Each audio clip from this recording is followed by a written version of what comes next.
The hall shimmered with light, reflecting off the polished crystal floors and tall, sweeping arches. Captain Elias Ward stepped carefully through the grand Sarathi palace, his boots clicking softly, a human sound foreign to the alien courtiers who turned to watch him pass. Despite years of experience in space diplomacy, Elias could not shake a quiet unease. The Sarathi were an ancient race, proud and bound by traditions humans could barely understand. Tonight, those traditions would clash with his instincts in ways he could never have predicted.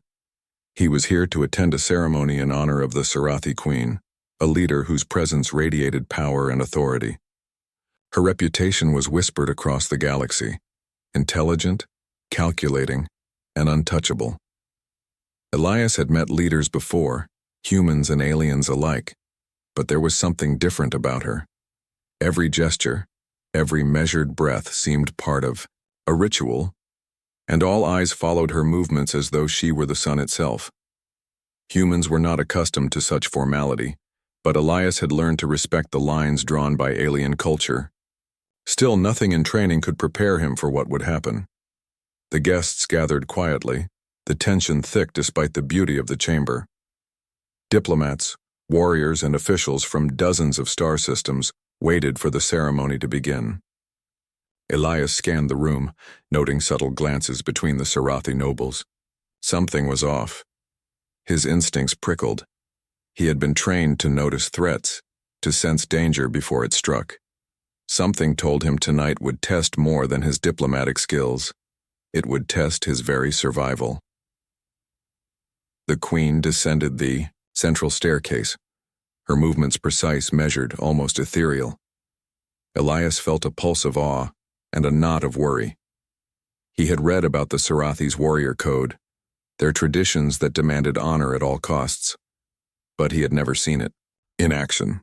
Now he was standing in the heart of it, a human among a race that saw him as fragile and unpredictable. The room fell silent as she reached the bottom of the staircase, her gaze sweeping over the assembly. It rested briefly on Elias, and he could swear he felt the weight of her scrutiny. For a moment the hall seemed to hold its breath. Then the chaos began. From the shadows near the upper balcony, a figure moved faster than the eye could follow. A weapon, a spear of brilliant energy designed to pierce any armor, shot through the air. Elias saw it at the same instant the Queen did. There was no time to think, no time to plan. His body reacted before his mind could, a burst of motion, driven purely by instinct and training. He dove toward her, catching the deadly spear against his chest. The impact slammed into him like a star collapsing into itself. Pain exploded across his body, a white-hot fury that blurred everything. For a heartbeat, he thought this was the end. He felt the air leave his lungs, his vision narrowing, and yet somehow he clung to consciousness. Around him the hall erupted in screams and confusion. Courtiers fell back, weapons raised, and the Queen's guards converged on the attacker, but Elias could barely register it. He was alive, and yet the pain told him he shouldn't be. The Queen's eyes widened, a mixture of shock and something that resembled awe. She stepped forward, her voice cutting through the chaos. "Stop," she commanded. Even her guards froze, obeying her tone. Elias, struggling to rise, realized that the entire chamber was now focused on him, on his reckless act. His chest burned. His limbs trembled, but he could see the Queen unharmed, standing regally as though nothing had threatened her. And in that moment he understood that what he had done was more than instinct. It was a choice, a sacrifice he had made without knowing the consequences. The assassin was swiftly subdued, thrown to the ground by a team of elite Sarathi warriors. The hall slowly regained order, but the energy remained charged, electric with tension. All eyes were now on Elias, and whispers began to rise. Humans were unpredictable, fragile, and yet here he was, standing when he should have been falling. The Sarathi Queen approached him, her movements deliberate. She knelt, placing a hand near his still glowing chest where the weapon had struck. Her eyes met his, and for the first time, Elias felt the weight of alien culture press upon him in a way he had never felt before. "You have taken a fatal strike meant for me," she said quietly, her voice almost melodic. By Sarathi law that binds you to me, to my protection, and to my people, you are now my life-bound guardian." Elias staggered backward, disbelief washing over him. I didn't choose this," he gasped, the pain making speech difficult. "I only acted to protect you. I didn't know this law existed." The Queen's gaze softened almost imperceptibly, but her tone remained firm. "Intent matters little. Tradition is law. And by taking this blow, you are bound. You may resist in your mind, human, but your actions have already sealed your place in our world." Elias felt a mixture of fear and awe. He had survived what should have killed him, yet now he faced a bond he could neither understand nor escape. Around him, the Sarathi court watched in silence, some reverent, some skeptical. He had acted without thought, and yet the consequences were enormous. In the moments after taking the fatal strike, Elias had stepped into a world of ancient law, of alien power, and of responsibilities far beyond any human understanding. For the first time in his life, he realized that courage alone might not be enough. Here, in the heart of the Sarathi Palace, among a people older than most human histories, Captain Elias Ward's life had changed forever. Elias woke in a chamber unlike any human hospital he had ever known. The walls glowed faintly, soft light emanating from veins of crystal embedded in the architecture. Sarathi medical technology surrounded him, machines humming gently, translucent, fluid moving in delicate tubes, and alien attendants watching his every movement. His chest throbbed where the energy spear had struck, but he was alive, breathing steadily despite the wound that should have ended him. He tried to sit up, only to be held gently but firmly by one of the attendants. "Rest," the being said in a tone that was firm but not unkind. Its voice carried an accent of vibration, an odd echo that humans found unsettling but strangely calming. Elias nodded, feeling frustration rise alongside exhaustion. He had survived, yet he felt trapped, caught between gratitude and a growing unease about what the Queen had declared. The Sarathi Council entered the room, their robes flowing, faces unreadable. Elias recognized some of the most influential nobles in the empire, war leaders, political advisors, scholars. All of them stopped at the threshold, eyes fixed on him, waiting. The room was heavy with silence, and Elias sensed that nothing he said or did could be casual here. One of the nobles stepped forward, an older Sarathi whose face was scarred in intricate patterns. "Captain Ward," the figure began, voice measured, "you have performed an act of bravery that few could match. Yet by taking the fatal strike meant for the Queen, you have invoked an ancient law. You are bound to her now by tradition and by obligation. Your actions have sealed your place." Elias swallowed hard, struggling to comprehend. I didn't know," he said, voice hoarse. "I didn't know any law. I acted instinctively. I didn't choose to be bound to anyone." The elder's eyes narrowed slightly. "Intent does not nullify tradition. In our culture, the act itself carries meaning beyond thought. By shielding the Queen, you accepted the burden, whether you meant to or not. You are now her life-bound guardian. Your life is tied to hers and hers to yours." Elias shook his head, trying to process it. To a human, it seemed absurd. Laws of such absolute power, bound by ritual and honor, were alien in every way. He had fought battles, survived crises, and negotiated with alien species before, but this was different. Here, even survival was not fully his own. He was entwined in a culture that measured courage, loyalty, and life itself in ways he could barely understand. The Queen entered then, moving silently, her robes brushing the crystalline floor. Her gaze settled on him, unreadable and steady. She knelt beside the bed, placing her hand close to his shoulder, her touch gentle. "You may resist in your mind, human," she said softly, "but your actions have already committed you. You are part of my life, my court, and my people. It is not a punishment. It is a bond." Elias looked at her, trying to reconcile the strange mixture of awe and fear rising within him. He was a soldier, a human trained to follow orders and protect lives. But this was unlike anything he had known. He was expected to obey, to participate in rituals that shaped the Empire's heart, and to accept a role that had existed for centuries, yet he had only survived by instinct. The Queen's attendants began explaining what his duties would be. He would guard her in every public and private moment, accompany her on diplomatic missions, and uphold her safety in any battle or challenge. The bond was not symbolic.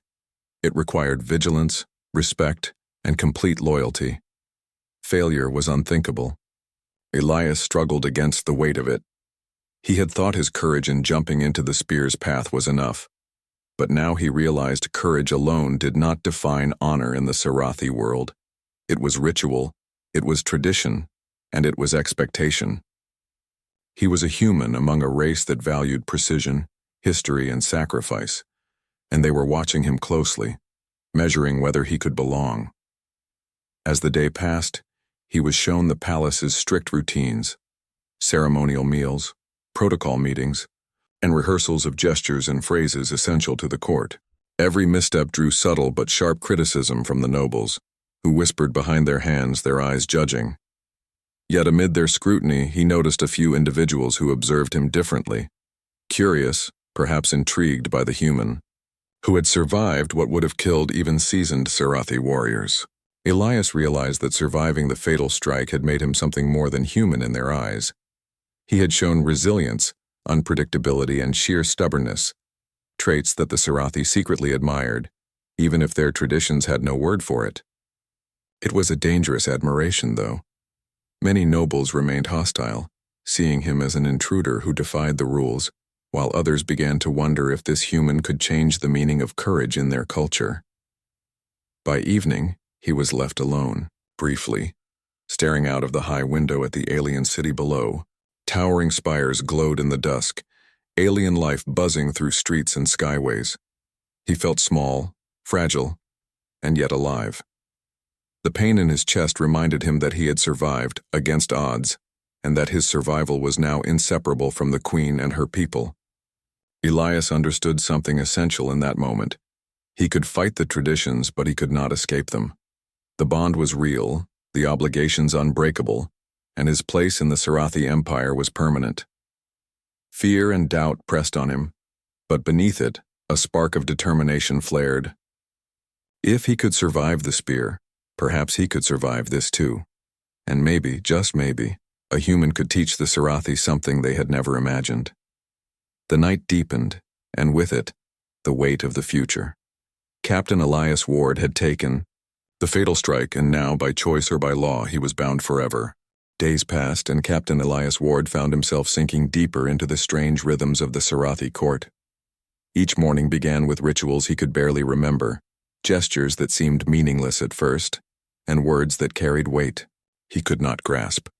The nobles watched him closely, some with thinly veiled disdain, others with curiosity that bordered on fascination. Yet amidst the scrutiny, Elias discovered that his role was more than ceremonial. Every glance, every movement could shape the perception of humans across the empire. The Queen observed him silently, her presence constant, like a shadow that was both comforting and intimidating. She allowed him no time to grow complacent. "You must learn not just to follow, but to anticipate," she told him one morning as they walked through the palace gardens. "A life-bound guardian is not merely a shield. You are part of the rhythm of my life. Miss a beat and the consequences are yours to bear." Elias nodded, trying to absorb her words, knowing they carried centuries of meaning he could barely fathom. The first test came sooner than he expected. Word arrived that a group of insurgents, enemies of the Sarathi, had infiltrated the city. Their goal was not only to attack the Queen, but to destabilize the fragile alliances she had worked decades to build. Elias felt his pulse quicken. His instincts, honed over years of combat and negotiation, screamed that danger was near. He had survived a spear meant to kill a queen. Now he had to ensure she remained safe in a world where every corner hid peril. The palace erupted into controlled chaos. Sarathi guards mobilized, shields clanging, energy blades humming, but the insurgents were cunning. They moved in ways the palace had never anticipated. Elias realized immediately that traditional tactics might fail. He took a deep breath, feeling the scars along his chest throb, a reminder of why he was here and why the Queen's safety depended on him. He stepped forward, his voice cutting through the din. "We need to divide them, channel their movement," he instructed, pointing toward corridors the Sarathi guards hesitated to enter. "Use unpredictable patterns. Don't rely only on formations, they won't expect this." The Sarathi generals frowned. Humans rarely challenged protocol, and some openly questioned his audacity. Yet Elias pressed on, guiding the guards with a mix of human intuition and tactical experience. His suggestions were strange, chaotic even, but they worked. The insurgents were forced into narrow passages, their attacks faltering as the palace defenders adapted. Elias moved with them, protecting the Queen as she retreated to a safer chamber, constantly calculating, adjusting, predicting movements that even the Sarathi did not anticipate. When the final insurgent was subdued, the palace was silent again, the echoes of battle fading into the walls. Elias, though exhausted and bruised, felt a sense of quiet triumph. The Queen approached him, her expression unreadable. She placed her hand near his shoulder, the gesture formal but tinged with approval. "You acted beyond instinct," she said softly. "You did not merely follow the rules. You adapted. You used what humans call creativity. Few Sarathi could have done this," the nobles whispered among themselves. Some scowled, unwilling to acknowledge that a human had succeeded where their centuries of training might have failed. Others, those who had been quietly observing, nodded in subtle respect. Elias felt a flicker of pride, tempered by the knowledge that this was only the beginning. His bond to the Queen, formalized by laws he barely understood, demanded more than courage. It demanded mastery over a culture that had survived millennia, and a mind that could think in ways the Sarathi themselves might never have considered. In the days that followed, Elias continued to train with the guards, learning not only their martial techniques but their expectations, their rituals, and their codes of honor. He stumbled repeatedly, making mistakes that would have been unforgivable in a human military context. Yet the Queen allowed him to learn through action. Each failure was a lesson, each success a proof that humans possessed a stubborn resilience the Sarathi had underestimated. During one quiet moment, he found himself alone in a hall overlooking the alien city. He marveled at the soaring towers, the bustling streets, and the alien sky alive with flying vessels. Despite the grandeur, he felt a pang of isolation. Humans were small in the galaxy, fragile compared to the Sarathi in strength, experience, and numbers. And yet, he had survived what should have killed him. He had protected a queen whose very life depended on his presence. Perhaps, he thought, humans were underestimated for a reason. Their unpredictability, their refusal to yield, could change the course of events, even against civilizations older and stronger than their own. The Queen joined him silently, her eyes scanning the horizon. "You have learned quickly," she remarked. "But adaptability is only part of the path. Loyalty, judgment, and understanding the weight of tradition will define whether you remain a life-bound guardian or a liability. You have proven courage, but now you must prove wisdom." Elias nodded, feeling the heavy responsibility settle on his shoulders. Courage had saved the Queen once, but the bond they shared demanded far more than bravery. He had to become part of her world, navigate its complexities, and find a place where humanity's strengths could complement the Sarathi's traditions rather than clash with them. He clenched his fists, looking out at the city beneath the alien sky. For the first time, Elias felt the quiet certainty that humans were not merely survivors. They were challengers, innovators, and, when necessary, protectors in ways the galaxy had never imagined. And if he could endure this, if he could, adapt, perhaps he could become more than a human soldier. Perhaps he could become a symbol of what humanity was truly capable of. The palace was quiet, but Elias knew that the calm was dangerous. The previous attack had been only a warning, a test of his instincts and adaptability. He could feel it in the way the Queen's guards moved with tension, in the hushed conversations. among the nobles and in the subtle shifts in the city below. The Sarathi Empire had enemies, and those enemies were not idle. Something larger was coming, something that would test not just his courage but his understanding of this alien world he had been bound to. Reports arrived by the hour. Intelligence teams scoured the city and the outer settlements. Small attacks had begun, sabotage at supply depots, whispers of rebellion among the lesser nobles, and evidence of spies hidden in plain sight. Elias listened carefully as the Queen's advisors spoke, their words precise, their meanings layered. He realized that the Sarathi were facing a coordinated strategy designed to destabilize them, not just to harm the Queen. And in the center of it all, he could feel the shadow of a single purpose: to destroy her and everyone who supported her, including him. The Queen approached him in the command hall, her robes flowing like liquid silk over the polished floor. She had a serious look, unusual for someone who usually maintained calm perfection. "Captain Ward," she said, "you have adapted well, but these events are not accidents. They are calculated. The enemy has grown bold, and they now know your presence is a threat to their plans. They will come again, and we must be ready." Elias nodded, feeling the weight of her words settle on him. This was no longer a test of reaction or instinct. It was a battle of strategy, and he would have to think in ways the Sarathi had never seen from a human.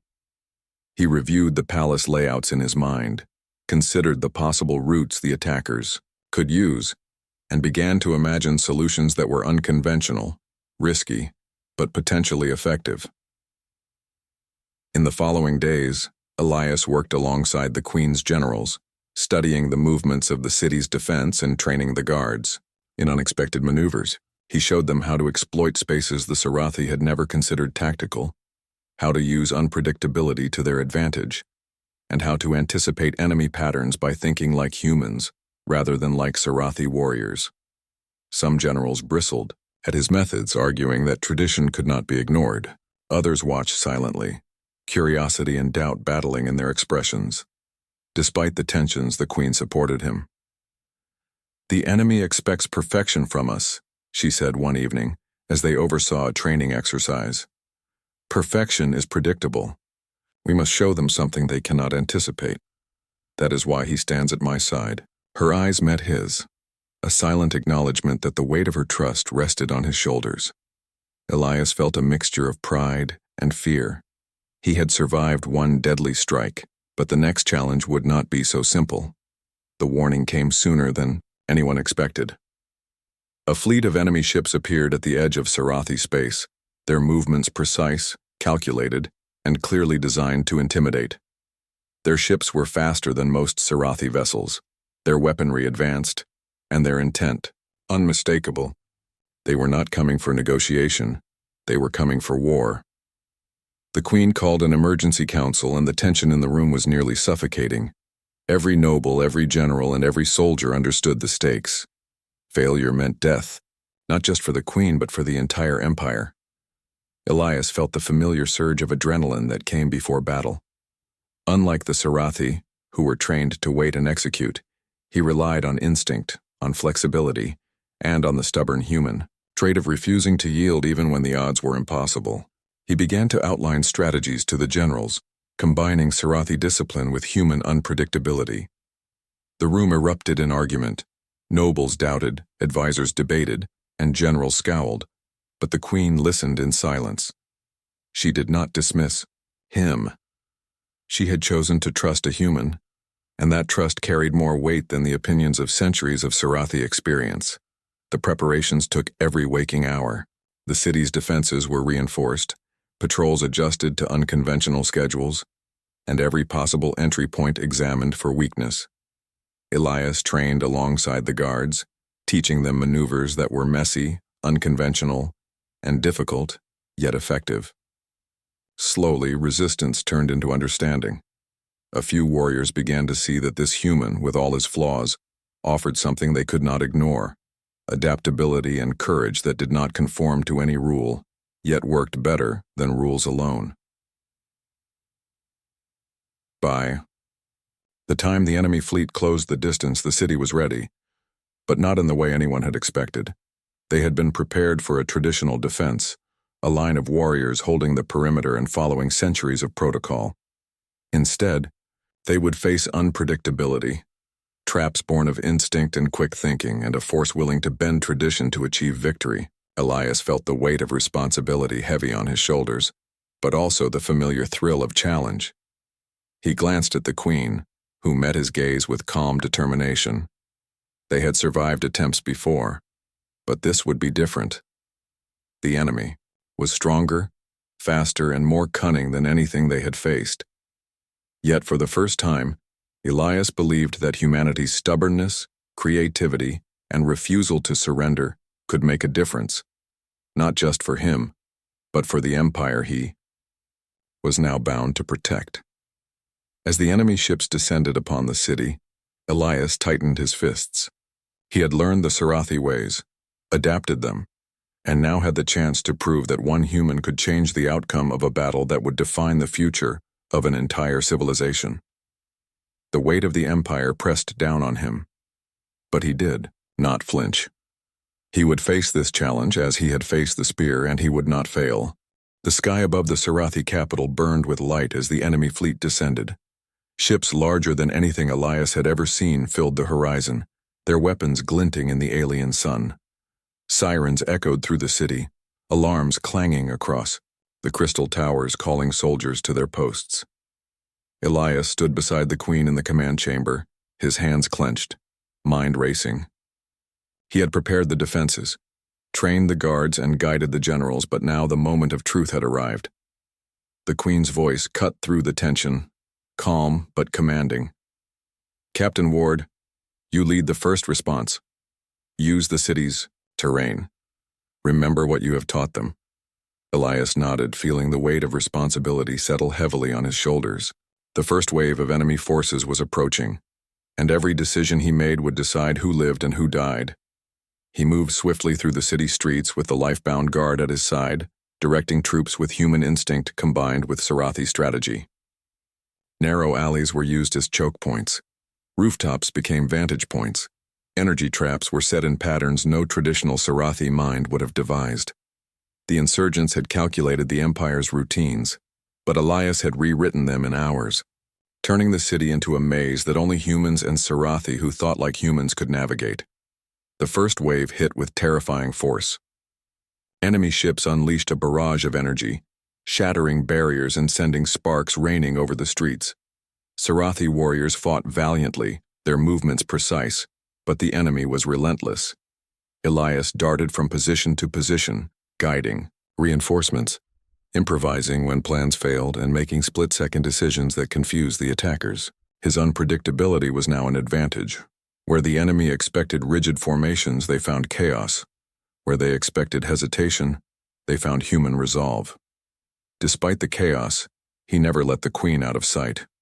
She moved with grace, issuing commands and maintaining authority. But Elias was always near, intercepting threats before they reached her, adapting strategies in real time. Soldiers and nobles alike began to recognize a new form of leadership, one that combined the Scifi discipline with human flexibility. Murmurs of admiration spread through the ranks, though some nobles still bristled at his methods. Hours passed, and the battle escalated. The enemy brought forward massive assault squads, their speed and technology challenging everything the Scifi had mastered. Elias realized the fight could not be won with conventional tactics alone. He devised a daring maneuver, luring the enemy into a narrow canyon outside the city and forcing their ships to split, making them vulnerable to coordinated strikes. It was risky, almost reckless, but he had seen such improvisation work before, and now the lives of the Queen and thousands of soldiers depended on it. The Queen watched, her eyes sharp as she saw the plan unfold. She understood the danger and, yet allowed him the freedom to act. "You do not fear the impossible," she said quietly. "That is why humans survive where others might fall." Elias glanced at her, absorbing the weight of her words. Fear was present, but he did not allow it to control him. There was no time. There was only action, strategy, and survival. As the enemy fell into the canyon trap, The city's forces struck with precision, cutting off retreat and neutralizing the threat. Yet even as one wave was repelled, another approached, larger and more organized.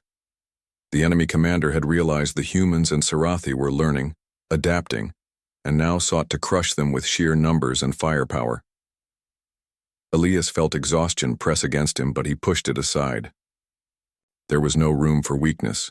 Not now, not when so much was at stake. In the heat of battle, a massive enemy warship descended upon the city, its energy cannons charging. The Scifi forces hesitated, unsure how to engage such a powerful weapon. Elias stepped forward, his mind racing. "We cannot fight it head-on," he shouted over the roar of combat. "We need to divide their attention, create openings. I will lead a strike team inside. Follow my lead, and watch each other's backs." The Queen's eyes met his for a brief moment, a silent understanding passing between them. She nodded. "Go, human. Lead them, but return to me." Elias gathered his team, combining elite Scifi warriors and human soldiers. The streets became a battlefield of shadows and light as they advanced toward the warship, dodging energy blasts and enemy patrols. His experience, his stubbornness, and his refusal to yield became their greatest weapon. Every decision, every move, demonstrated the value of human ingenuity in a world that had once doubted it. As they closed in on the ship, Elias realized this was the moment that would define him, the Queen, and the future of the Empire. He was no longer just a soldier. He was the life-bound guardian, a bridge between species, a symbol of what humanity could achieve when courage met necessity. And though the path ahead was dangerous, uncertain, and possibly fatal, he knew one truth. Humans did not surrender, not ever. The roar of engines and the flash of energy blasts filled the city as the enemy warship loomed above. Its massive form blocked out the alien sun, casting a shadow that chilled every Scifi soldier who looked up. Elias Ward led his strike team, through the chaos navigating streets torn apart by battle. Each corner held danger, each shadow a potential ambush. The stakes had never been higher. The Queen's life, the city, and the future of two civilizations depended on their success. Elias felt the weight of responsibility pressing on him like a star collapsing. He had trained, planned, and fought alongside the Scifi, but nothing could fully prepare him for this moment.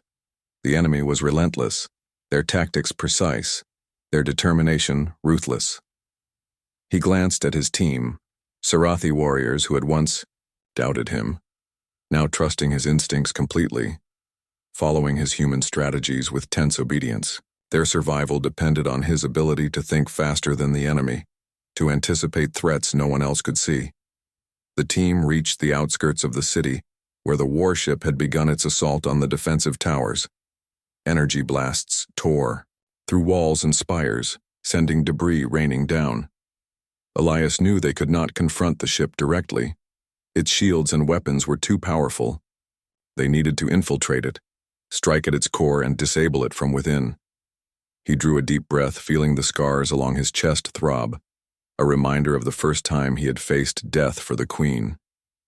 It was no longer a memory. It was a calling, a measure of his bond. "Move quickly," he ordered, leading his team through tunnels beneath the city, ancient pathways the Scifi rarely used. "We have one chance, distraction and precision, every second counts." The Scifi warriors adjusted their pace, their faces tense but determined. They had come to understand something Elias had long known. Fear did not control humans. Adaptation and stubbornness did. As they approached the warship's docking area, enemy patrols closed in. Elias signaled, splitting his team to create confusion. He moved with a combination of agility and determination, dodging energy blasts and neutralizing threats with calculated strikes. The Scifi soldiers followed his lead, executing maneuvers that were unconventional, dangerous, and effective. Together they fought as one, a hybrid force that combined human unpredictability with Scifi precision. They reached the core chamber of the warship, a vast hall filled with pulsing energy conduits and control panels glowing in alien symbols. The enemy commander awaited them, a towering figure armed with weapons designed to kill a dozen warriors at once. Elias did not hesitate. He lunged forward, drawing the commander's attention, while his team disabled the energy systems and sabotaged the warship's engines. Blasts of energy erupted around him, scorching the floor, shattering walls. Pain stabbed through his body, each movement a struggle, but he pressed on, driven by instinct, courage, and the unbreakable bond with the Queen. A massive strike caught him across the chest, sending him sprawling. He gritted his teeth, refusing to yield. His human stubbornness, the same trait that had kept him alive against the first fatal strike, now carried him through this battlefield. He rose, limping, but unbroken, and faced the commander again. Every move, every feint was a gamble, but it worked. The enemy faltered, distracted by the chaos his team had sown. The energy conduits overloaded, sparks flying as the warship began to collapse from within. Elias signaled his team to retreat. They raced back through the tunnels, dodging falling debris and bursts of fire. Behind them, the warship erupted in a controlled explosion, its destructive power neutralized before it could destroy the city. The battle was won, but the cost was visible in every bruised and exhausted face around him.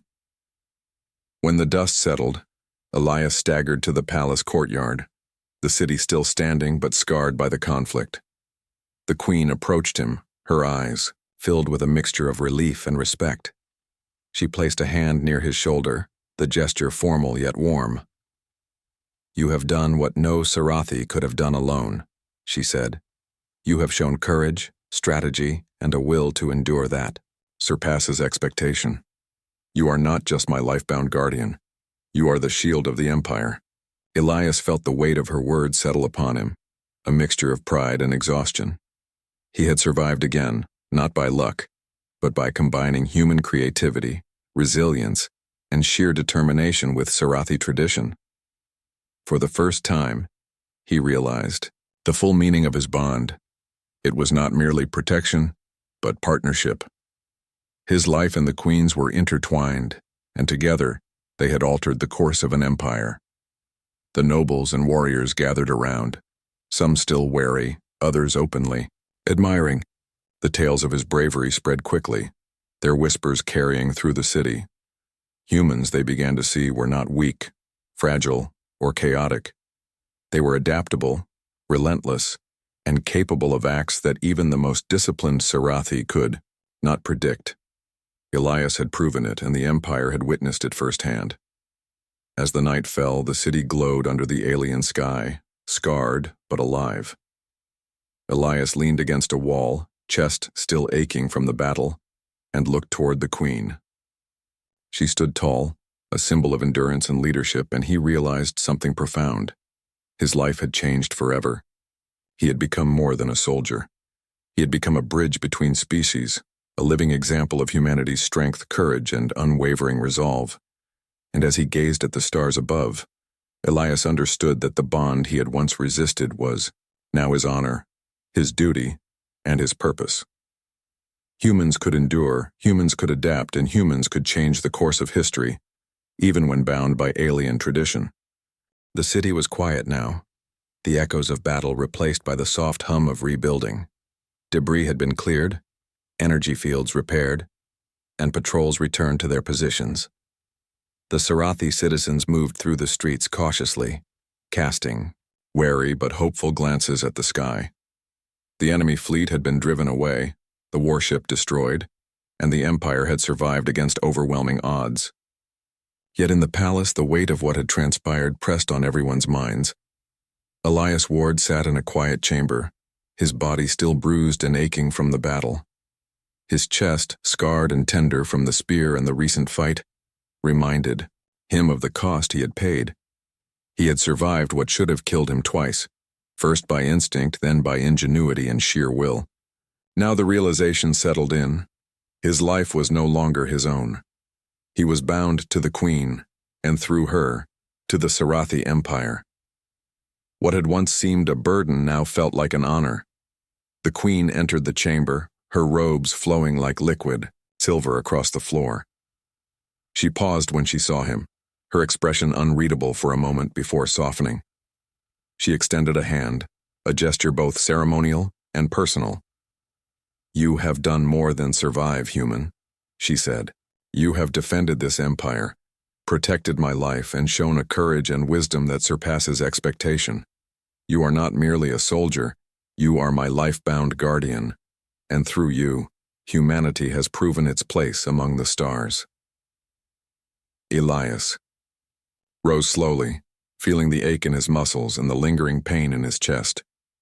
He met her gaze steadily, humbled but proud. "I only did what anyone would have done," he said quietly. "I protected you because I could. I didn't think about tradition or law. I just acted." The Queen's lips curved into a faint, approving smile. "Perhaps that is why your people are remarkable. You act with instinct, with resolve, and without fear. Your actions change what others see as impossible. That is why you survived. That is why you are bound to me." Word of Elias' deeds had spread quickly through the palace and the city.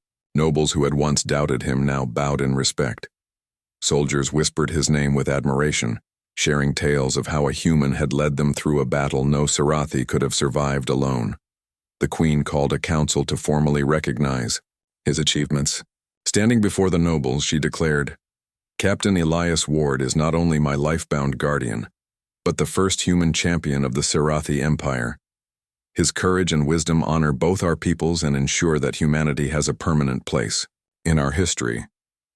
The council erupted in murmurs, some skeptical, some awed, but none could deny the truth of the words. Elias felt a surge of emotion, relief, pride, and a quiet satisfaction. He had survived. He had protected the Queen, and he had shown that humans were not merely fragile creatures but beings capable of courage, adaptability, and greatness in ways even the oldest civilizations could not have imagined. In the following days, the palace slowly returned to normal. Elias trained the guards, shared his knowledge of human strategies, and worked with the Queen to ensure the city remained protected. He became a symbol not only of survival, but of partnership between humans and the Sarathi. Where once there had been doubt, there was now respect, curiosity, and hope for the future. During a quiet evening, Elias and the Queen walked together through the palace gardens.